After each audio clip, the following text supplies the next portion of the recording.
Hello students, brilliant study points में आपका स्वागत है। स्टूडेंट्स, आज हम लोग इस वीडियो में इलेक्ट्रिसिटी का एक पार्ट्स जो कि बड़ा ही महत्वपूर्ण है पढ़ेंगे। टॉपिक होगा EMF, electromotive force, internal resistors और टर्मिनल वोल्टेज। तो स्टूडेंट्स, यदि आप चैनल्स को हमारे सब्सक्राइब नहीं किए हैं तो सब्सक्राइब कीजिए और वीडियो पूरा देखिए। सीरीज में सारा वीडियो जाएंगे और आपका एक एक चैप्टर्स कंप्लीट होता जाएगा। तो आइए हम लोग चलते हैं। और हाँ, बता दूं कि अगर ऑनलाइन लाइव क्लासेस जुड़ना चाहते हैं तो ये कॉन्टैक्ट नंबर्स पे हमें कॉन्टैक्ट करके और इंस्ट्रक्शंस लेंगे कैसे लाइव क्लासेस से आप हम जुड़ सकते हैं। चलिए तो आगे हम लोग बढ़ते हैं और ईएमएफ को जानते हैं एक लेड बैटरी लेकर उसकी फंक्शंस के द्वारा। तो हम ये देखते हैं कि एक ये बैटरी है, लेड बैटरी, जिसमें लेड डाइऑक्साइड्स और लेड के दो इलेक्ट्रोड्स लगे हुए हैं। दोनों कैथोड और एनोड्स का काम करेंगे। इनको इलेक्ट्रोड्स कहा जाएगा और H2SO4 इसमें इलेक्ट्रोलाइट्स के रूप में वर्क करेगा। तो देखते हैं आगे कि क्या क्या इसमें केमिकल प्रोसेस होते हैं और किस तरह से इसमें से हम ईएमएफ और इंटरनल रेसिस्टर्स और टर्मिनल वोल्टेज को कैलकुलेट करते हैं। तो देखिए, जैसे ही ये दोनों इलेक्ट्रोड्स H2SO के एक्वस सॉल्यूशंस में डिज़ोल्व होते हैं, ये दो पार्ट्स में सल्फ्यूरिक एसिड्स को कन्वर्ट्स कर देते हैं और वो होता है दो आयंस। यानी कि पहला हाइड्रोजन्स के दो पॉजिटिव आयंस मिलते हैं और दूसरा सल्फेट का एक नेगेटिव आयन मिलता है। पहले हम हाइड्रोजन की बात करते हैं। हाइड्रोजन लेड डाइऑक्साइड्स के साथ अपने दोनों पॉजिटिव चार्जेस को ट्रांसफ़र कर नेसेंट बन जाता है और ऐसी कंडीशंस में वो हाईली रिएक्टेड हो जाता है और रिएक्ट होकर लेड मोनोऑक्साइड फॉर्म करता है, जो फर्दर इक्वेशंस के लिए मीडिएटर का काम करता है। तो वो PbO2 + 2H जो नेसेंट हाइड्रोजन थे वो कन्वर्ट्स होकर बना चुके हैं PbO लेड मोनोऑक्साइड्स और H2O। यहीं लेड ऑक्साइड्स अब दूसरी तरफ आते हैं तो हम देखते हैं कि सल्फेट अपना दोनों इलेक्ट्रॉन्स लेड पे ट्रांसफ़र कर चुका है और वो रेडिकलाइज हो गया है। और ऐसी कंडीशंस में सल्फेट जो होता है वो हाईली रिएक्टिव हो जाता है और वो PbO जो कि हाइड्रोजन ने फॉर्म किया था उसके साथ रिएक्ट करता है सल्फ्यूरिक एसिड्स को और रिएक्ट होकर Pb जो है सल्फेट्स के साथ अटैच होकर लेड सल्फेट्स फॉर्म कर लेता है। और ये ऐसा नहीं कि एक बार होता है, ये प्रक्रिया चलती रहती है। और ऐसे में क्या होता है कि हाइड्रोजन PbO2 पे और सल्फेट Pb पे पॉजिटिव और नेगेटिव चार्जेस एक्युमुलेट करते रहते हैं और ये प्रक्रिया चलती रहती है। एक ऐसा समय आता है जब हाइड्रोजन्स पूरी पॉजिटिव चार्जेस जो है वो PbO2 पर ट्रांसफ़र कर चुका होता है और उसमें अब एक्युमुलेट करने की जगह नहीं होती है। ऐसी कंडीशंस में और दूसरी तरफ सल्फेट भी Pb को पूरी तरह एक्युमुलेट कर चुका है। ऐसी कंडीशंस में जब फिर चार्जेस बनते हैं H2SO4 से तो वो रिएक्ट नहीं कर पाते हैं PbO2 से और सल्फेट Pb से और वो रिएक्शंस बंद हो जाती है। ऐसी कंडीशंस में दोनों इलेक्ट्रॉन अपने अपने फुल्ली एक्युमुलेटेड चार्जेस के साथ फुल्ड हो चुके होते हैं और ऐसे बैटरी नॉर्मली रेडी की जाती है। यानी कि अब पॉजिटिव पे हायर पोटेंशियल और नेगेटिव पे लोअर पोटेंशियल चार्जेज आ गए हैं और यहीं दोनों चार्जेज का जो डिफरेंसेस होगा पोटेंशियल्स का डिफरेंसेस जो होगा वो ईएमएफ कहलाएगा, जो कि ये पूरे दोनों इक्वेशंस को अगर हम सॉल्व करते हैं तो पीबीओ उसमें से कैंसिल हो जाता है। कैंसिल्स क्यों हो जाता है, ये तो हम इक्वेशंस में बनाए हैं क्योंकि दोनों पार्शियल इक्वेशंस है। ये आप लोग केमिस्ट्री में पढ़े होंगे, 11th में नहीं पढ़े होंगे तो फिर पढ़ लेंगे। तो पार्शियल ये रिएक्शंस है तो वो कटता नहीं है, बल्कि पीबीओ जो बना है वो सल्फ्यूरिक एसिड के साथ फॉर्म्ड करके H2SO को कन्वर्ट्स कर देता है लेड सल्फेट्स में। तो वो उसका पार्ट सी होता है। मैंने कहा है कि वो मीडिएटर्स है, तो वो नेगलेक्ट हो जाता है और हमारे पास इक्वेशन मिल जाती है PbO2 + 2H + H2SO4 और उधर PbSO4 और 2H2O।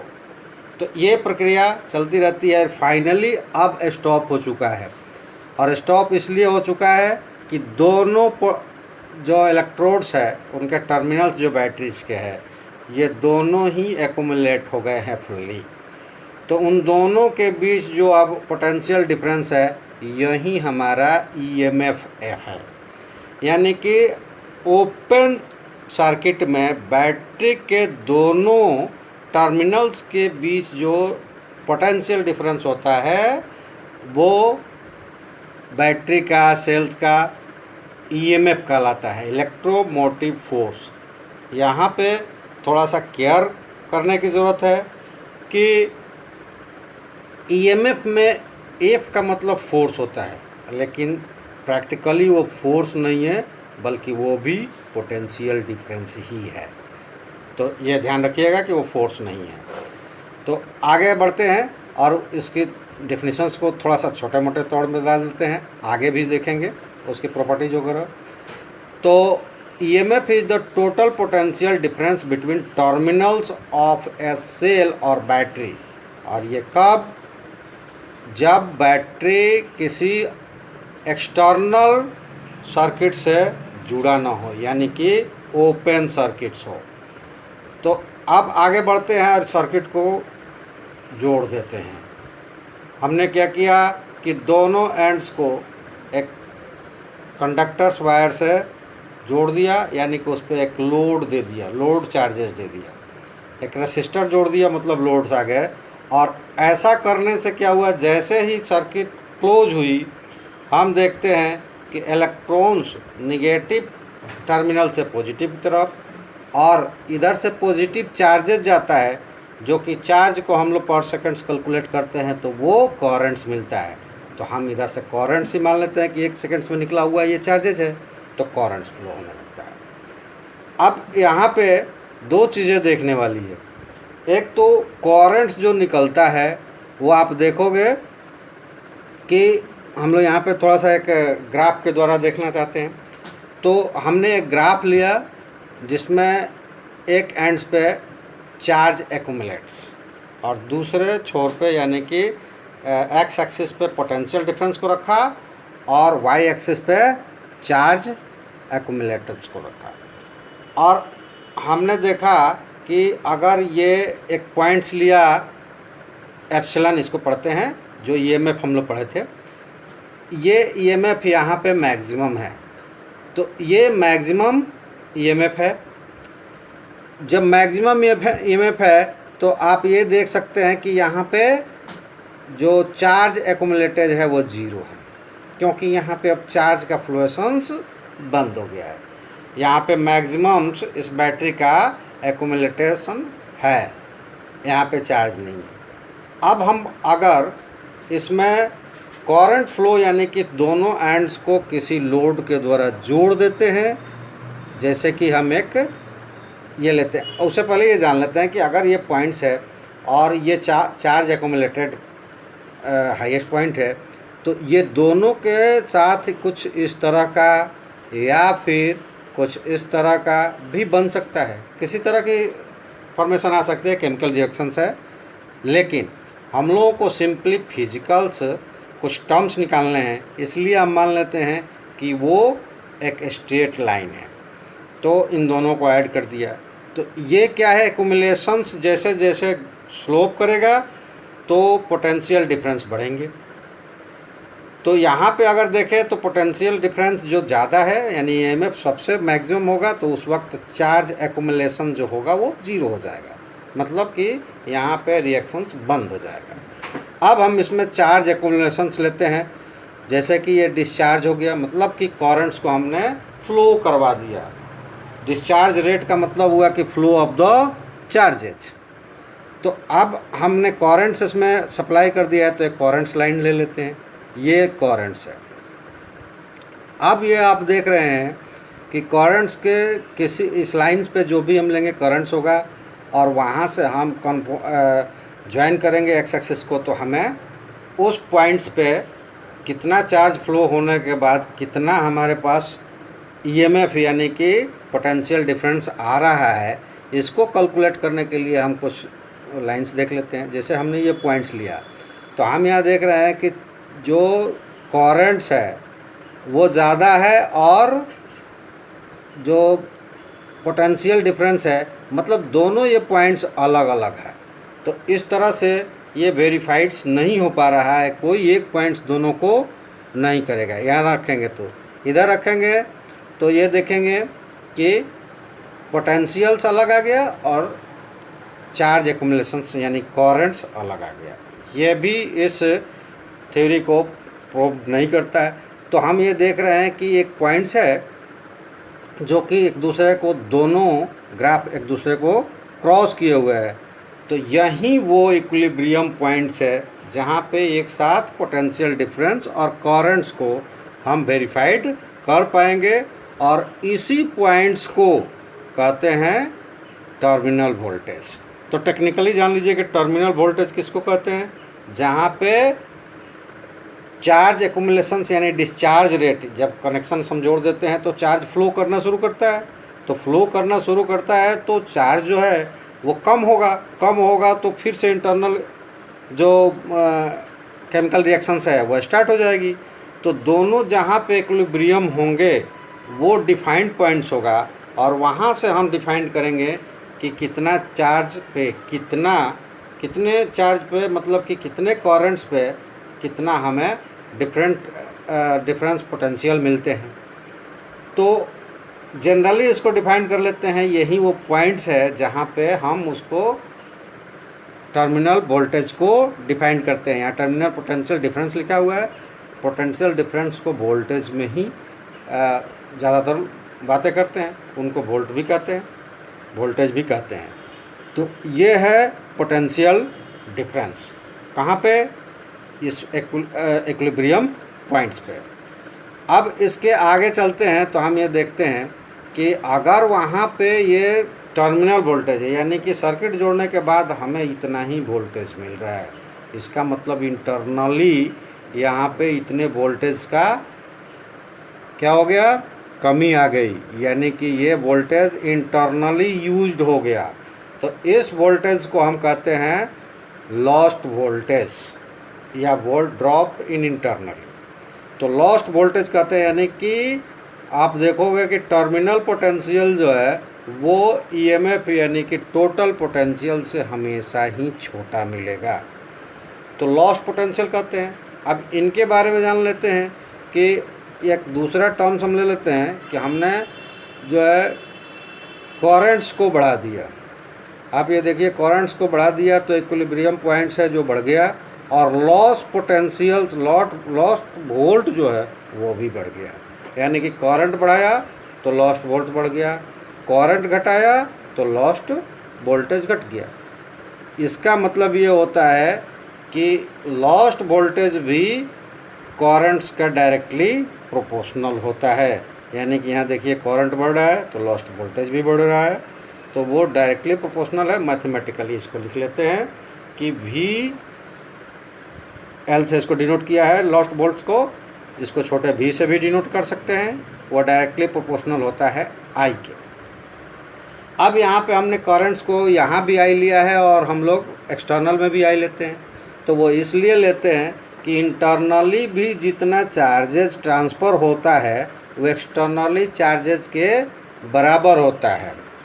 और दूसरी चीज़ जो एक्सटर्नल मिलेंगे रेसिस्टर और इंटरनल रेसिस्टर्स वो दोनों एक पाथ में जुड़े होते हैं तो वो सीरीज में भी आएंगे। और ये जानते हैं हम कि सीरीज में जुड़े हुए रेसिस्टर से होकर समान मात्रा यानी कि इक्वल करंट फ्लो करता है। तो इंटरनल भी फ्लो ऑफ चार्जेस जो होगा वो सेम ही होगा एक्सटर्नल का, तो वो दोनों में कोई डिफरेंस नहीं आएगा, लेकिन पोटेंशियल डिफरेंस में अंतर आएगा, डिफरेंट होंगे वो। इंटरनली अलग होगा, एक्सटर्नली अलग होगा, लेकिन जब सर्किट क्लोज रहता है, ओपन रहता है, उस वक्त के पोटेंशियल चार्जेस को हम क्या कहते हैं, ईएमएफ कहते हैं। तो उस वक्त का potential charge total potentials difference होता है। तो इसको आगे हम बढ़ाते हैं और प्रोपोर्शनलिटी साइन को हटाया तो हमें एक रेसिस्टर्स, हमें एक प्रोपोर्शनलिटी कांस्टेंट लगाया गया, जो कि हम पहले ओम्स लॉ में वाले वीडियो में भी आपको बताया है कि V डायरेक्टली प्रोपोर्शनल I होता है। और जब हम प्रोपोर्शनलिटी साइन को हटाते हैं तो एक ओम कांस्टेंट का इस्तेमाल करते हैं। तो यहाँ पे हम मान लेते हैं कि जो ये स्मॉल r से जिसको डिनोट किया है वो इंटरनल रेसिस्टर्स है।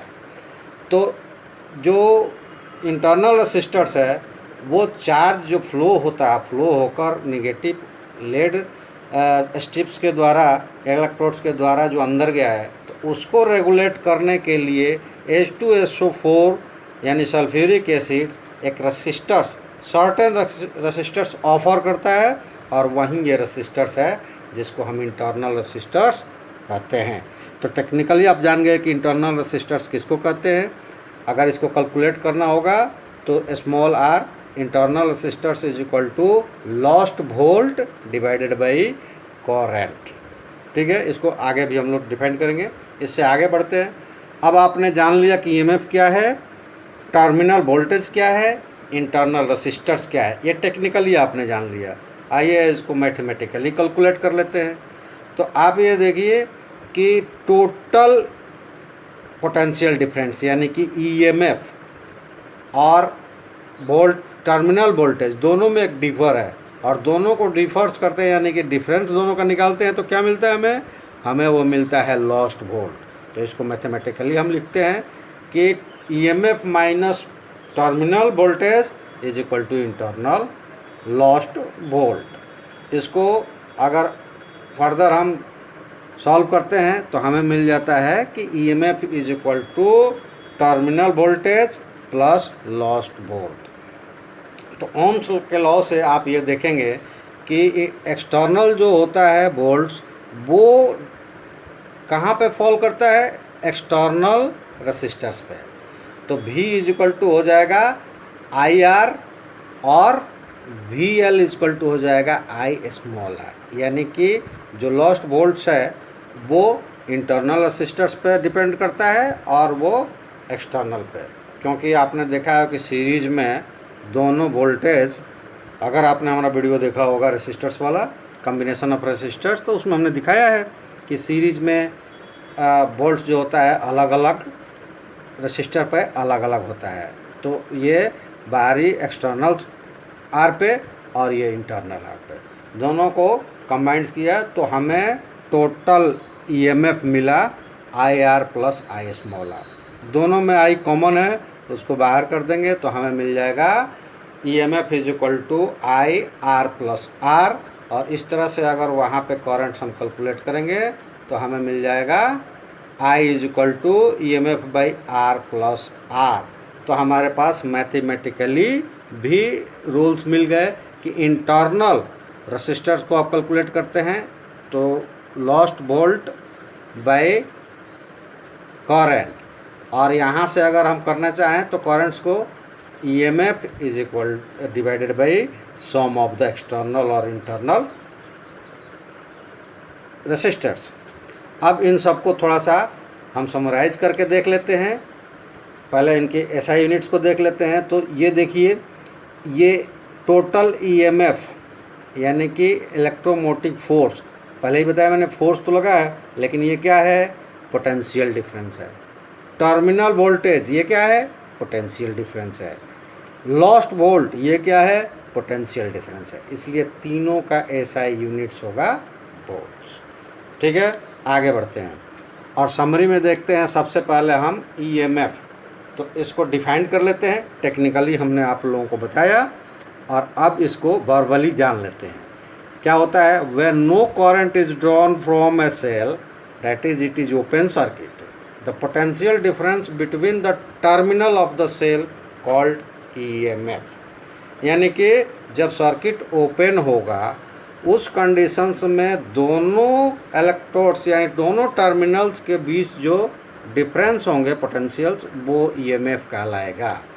और ईएमएफ एक्सटर्नल और इंटरनल रेसिस्टर से इंडिपेंडेंट होता है, क्योंकि जब सर्किट क्लोज नहीं रहता है तो करंट चार्जेज फ्लो होता नहीं है, और चार्जेज फ्लो नहीं होगा तो रेसिस्टेंस ऑफ और ना एक्सटर्नली होगा ना इंटरनली होगा, इसलिए ये किसी पे डिपेंड नहीं करता है। इसको यानी कि ईएमएफ को बड़ा ई या फिर एप्सिलॉन, ये जो साइन देख रहे हैं आप, ये एप्सिलॉन का साइन है, और इससे भी ईएमएफ को हम डिनोट करते हैं और इससे भी करते हैं। उसके साथ आप मैथमेटिकली इसको पीछे हम लोगों ने देखा है, EMF is equal to terminal voltage plus lost voltage, यानी कि E is equal to V plus V। यहाँ पे हमने रख दिया फिर से, VL बार बार वो VI की तरह दिख रहा था, इसलिए छोटा सा V ले लिया। तो छोटा V लॉस्ट वोल्टेज के लिए और बड़ा V टर्मिनल वोल्टेज के लिए। चलिए आगे बढ़ते हैं और टर्मिनल वोल्टेज को देखते हैं। तो ये क्या होता है? The potential difference between two terminals of the cell when current is drawn from it, that is the cell is closed circuit, is called its terminal voltage, it is denoted by V। जब currents यानी कि हम circuits को close कर देते हैं और currents drawn करने यानी फ्लो करने लगता है, तब जो हमें दोनों टर्मिनल्स के बीच वोल्टेज मिलते हैं, डिफरेंस मिलता है उनके बीच, उसको हम टर्मिनल वोल्टेज कहते हैं। और ये दोनों पे डिपेंड करते हैं, यानी terminal voltage always less than the EMF, और इसकी डिपेंडेबिलिटी जो होती है वो एक्सटर्नल रेसिस्टर्स और इंटरनल रेसिस्टर्स और ईएमएफ तीनों पे डिपेंड करता है। यानी कि एक्सटर्नल भी बढ़ा देंगे तो भी ये वोल्ट्स बढ़ेगा, इंटरनल बढ़ जाएगा तो एक्सटर्नल घटेगा, ईएमएफ बढ़ेगा या घटेगा तो ये भी बढ़ेगा और घटेगा। मैथमेटिकली इसको कैसे कैलकुलेट करते हैं?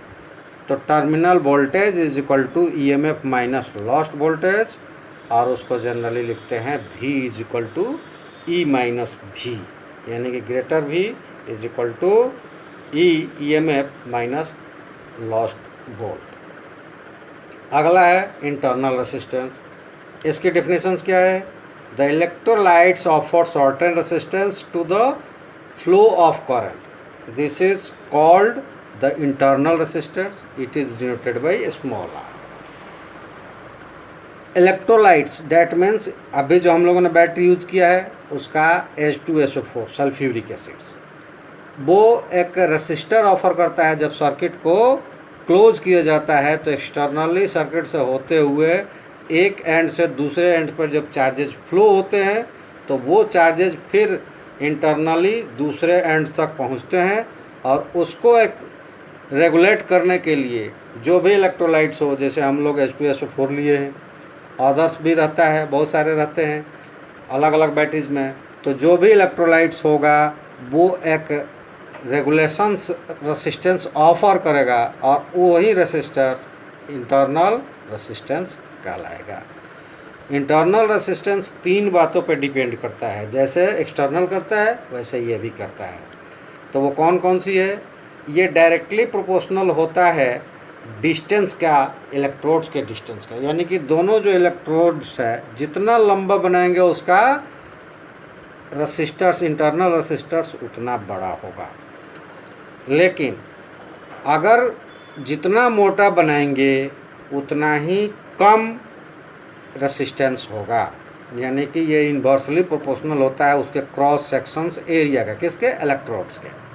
और तीसरा है कि यह नेचर ऑफ इलेक्ट्रोड्स, उसके कॉन्सेंट्रेशंस यानी कि कितने एलॉयज कैसा है, और उसके टेम्परेचर्स, उस वक्त उसके टेम्परेचर कितने, इस पे भी डिपेंड करता है। मैथमेटिकली इसको जब कैलकुलेट करना होता है तो हम कैलकुलेट करते हैं R is equal to small v by I. अगला टॉपिक हमारा होगा relation between EMF terminal voltage and internal resistance. तो इसमें करने के लिए हम एक एग्जाम ले लेते हैं सपोजिशंस कि यदि जब सेल को कनेक्ट किया जाता है एक्सटर्नल रेसिस्टर से तो मान लेते हैं कि R है और करंट ड्रॉ हो रहा है I उस सेल्स में और टोटल वोल्टेज E है और वहाँ से जो इंटरनल रेसिस्टर्स R है जो ड्रॉप अक्रॉस इंटरनली हो रहा है, तो इस कंडीशंस में ओम्स लॉ को जो हम अप्लाई करते हैं तो V छोटा v लिया है, मतलब लॉस्ट पोटेंशियल्स जो होगा, लॉस्ट वोल्ट होगा, वो किसके बराबर होगा, IR के बराबर होगा, यानी I छोटा, और एक्सटर्नल पोटेंशियल डिफरेंस जो होगा वो बड़ा IR के बराबर होगा। तो EMF के जो पीछे आपने डेफिनेशन देखा उसके अनुसार क्या हो जाएगा, E is equal to V plus b. इसको आगे बढ़ाएंगे तो हमें मिलेगा V is equal to E minus b, यानी कि छोटा b और बड़ा B है, तो lost volt is equal to total